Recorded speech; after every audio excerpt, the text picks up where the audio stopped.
What's up, Wrangler Nation? Welcome into another episode of Wranglers Weekly, presented by 575 Pizzeria. I'm Guy Carenza, and today our special guest, Alexander Aleslöv. There you go, the Swedish Lightning himself. And Alex, big win on Sunday against the Brahmas in this building.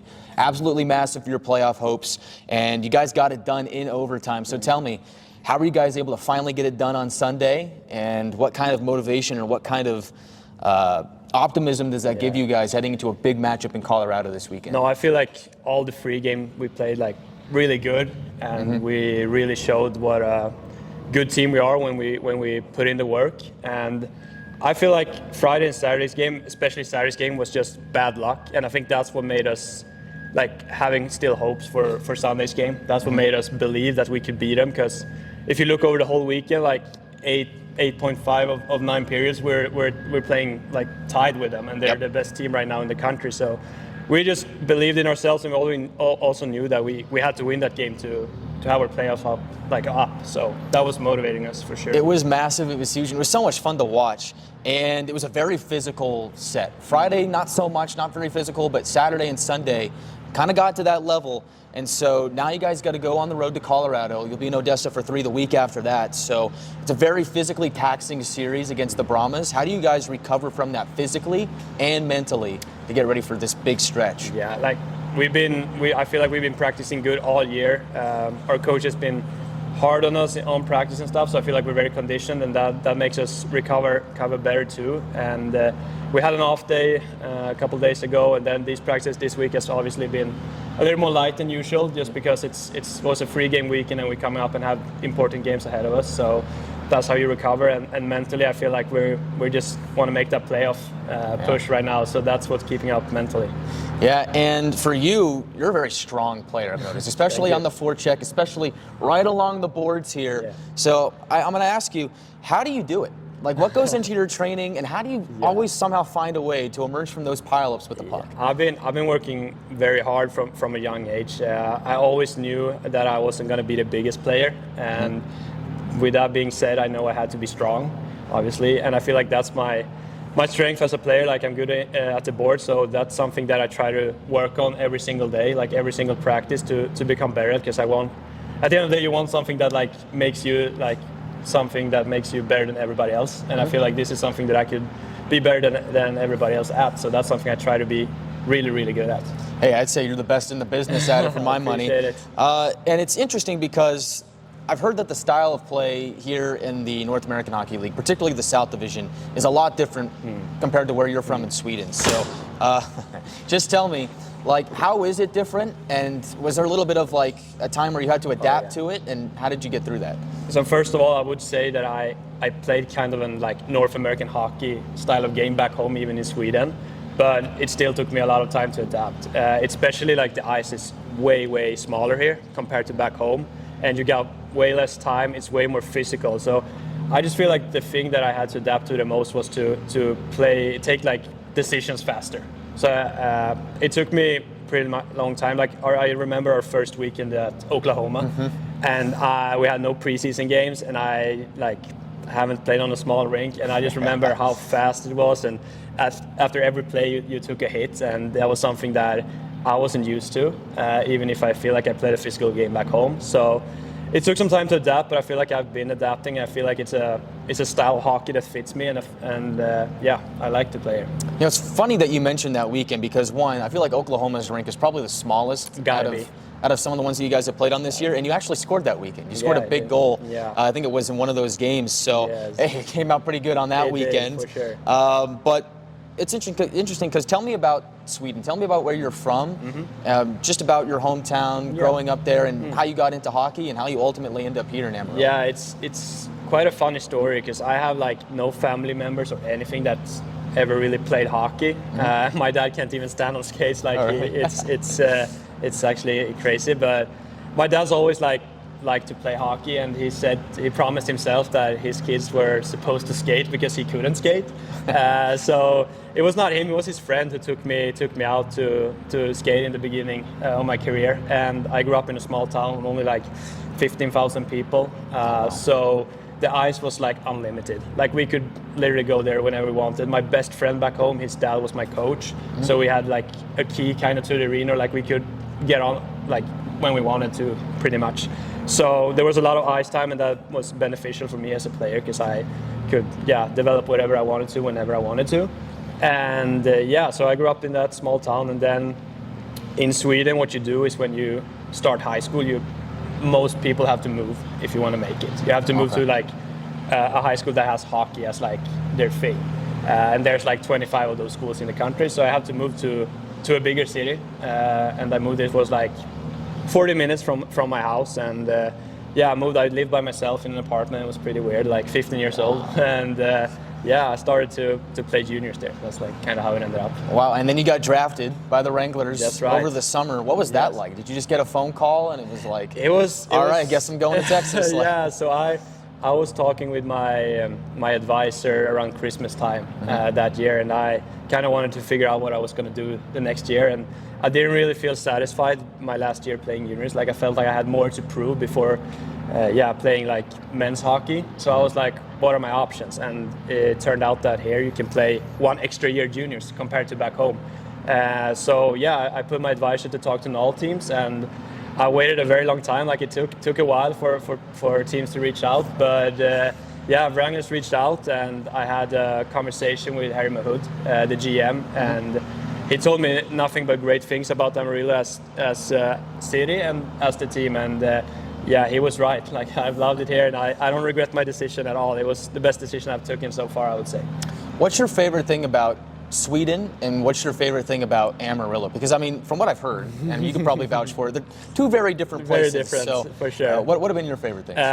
So my favorite thing back home in Sweden is probably the food. That's what I miss the most. Yeah, some Swedish homemade food, like my grandparents' food, my parents' food, like that type of stuff. You really don't get it here. It's different. But I would say my favorite thing with Amarillo is the people. I would say I love the people. Everywhere I go, people are nice to me. If you go to restaurants, if you're at the arena, the fans, it doesn't really matter. It's amazing people all around. What's your favorite Swedish dish? Ooh, that's a good one. Obviously, I gotta say the Swedish meatballs are great. Yeah, I made them for my billets, or they made them for me, I would say. But they're really good. Gotta be the meatballs. I've heard some really good things about those Swedish meatballs. I'll make them for you someday.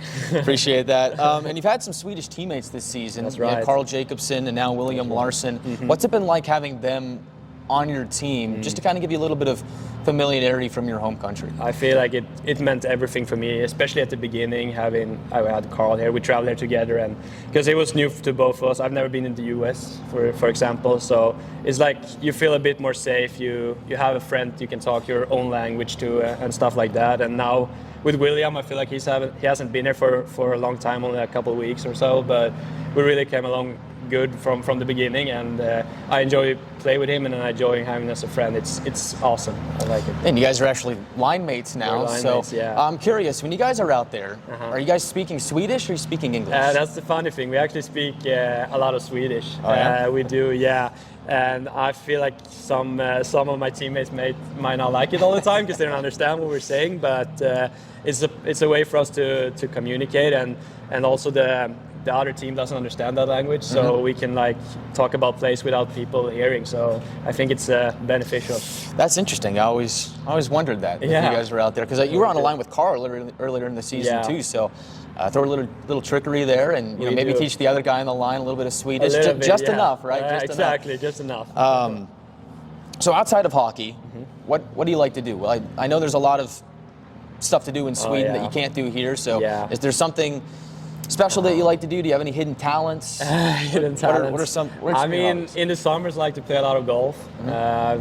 Got away to a golf vacation with my buddies this summer, for example, and fortunate enough, my billets here live at the golf course. So I was pretty fortunate. So I keep golf still. So that's probably the main thing. And other from that, I'm a big soccer fan. As you say, I'll say football, but or I go with soccer, and watch a lot of the English league, Premier League. So that was my Saturdays here. My early Saturday mornings are watching my favorite Premier League team, Ipswich. Okay. Yeah. All right. So that's what I do. Interesting, big Premier League guy, and those games are pretty early. They are early here, and I played soccer as well until I was 15, so I played for a long time, so that's why. Basically. There you go. And then hockey ultimately won. You're like, yeah, I think. Yeah, it was like, I would say when I was young, it was like I liked them equally as much, but like when I turned 12, 13, then I kind of understood that hockey is my thing. Gotcha. Yeah. So what's one thing here in America that you discovered that you're like, hey, that's pretty cool. I actually like that a lot. Ooh, America. Like something that was new to you, and you're like, hey, that's actually pretty awesome. I got one. I like that. Actually, like when you go to restaurants, or I feel like it's mostly like it's restaurants. I would say when you buy a drink, they fill it up when it's empty. So they come and they fill it up and stuff. We don't do that back home. So if you buy a drink at a restaurant, you drink it up, and then you have to buy another one. But here they just keep on filling it up. I feel like that's pretty cool. So free refills. Free refills is something we need to have in Sweden as well. Hey, I'm gonna bring it. Don't take them for granted. Free refills. Don't do that. Don't take them for granted. For sure. All right, and this season's been a lot of fun. It's had its ups and downs, but it's been a lot of fun. Oh yeah. What would you say is your favorite memory of the season so far?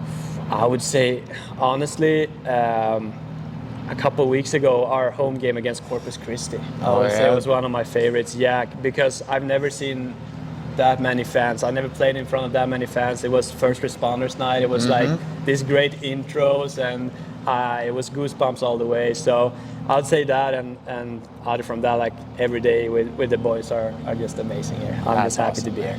That's so awesome. Yeah. And you guys are going to bring that positivity to Colorado next week, and it's the start of a 5-game road trip, and these games are big. You think about the standings right now. You guys are 8 points out, and you guys really have to have them here this weekend. Yes. So I guess my question for you is, as a team, and a little bit personally too, how do you mentally approach that, knowing that you guys have to win these games? Is it just bit by bit, game by game, just win here, win the next day, or you guys thinking big picture? And then how do you get it done, especially on the road? A tough place to go. Yeah, it's a tough place for sure, but I would say taking every game at a time is what we need to do. And it's like a situation where you have like nothing to lose, but you still have everything to lose. It's kind of weird. Like we feel like, we got nothing to lose because like people are counting us out right now, but we haven't. But at the same time, like we really think we need to make playoffs, and that we can make playoffs. So that's what we got everything to lose at the same time. So it's kind of a funny situation, but I feel like each game at a time and just play as we did this weekend, and I think we'll be doing very good this weekend for sure. And you guys have had a lot of success against Colorado this season. Mostly you've had a lot of success against Colorado, 2 goals and 4 assists in the season series. So what do you guys have to do to get it done in Colorado this weekend? They're a fast team, they're a speedy team. What do you guys got to do to beat the Grip? I think we need to play physical as we did this weekend. I feel like we got the size, and I know they're a speedy team, but I feel like we're a speedy team too. And if we just follow the system and follow the game plan that we have, there should be no issues. We should do what we've been doing the whole season against them. Beat them. Just beat them. And one more question before we go. Yeah. Happy belated birthday. You celebrated your birthday last weekend. Thank you. Did you do anything special to celebrate? Yeah, we had Swedish meatballs, actually, there you go. believe it or not. So my Billis made it for me, and I'm very thankful for that. And other than that, I tried. It was the day before for this weekend, so like we couldn't do a lot, but celebrated with my Billis, and it was perfect. Well, congratulations, Alex, Appreciate and best of luck in Colorado this weekend. Thank you for joining me here today. Thanks for having me. And that'll do it for this episode of Wranglers Weekly, presented by 575 Pizzeria. You can catch the Wranglers in action this weekend on NATV and also listen in on our YouTube audio stream. Make sure you follow the Wranglers on all social media platforms to stay up to date with what the Wranglers are doing. News, promos, we got it all for you. I'm Guy Scarenza saying so long, and we'll see you on the next episode of Wranglers Weekly.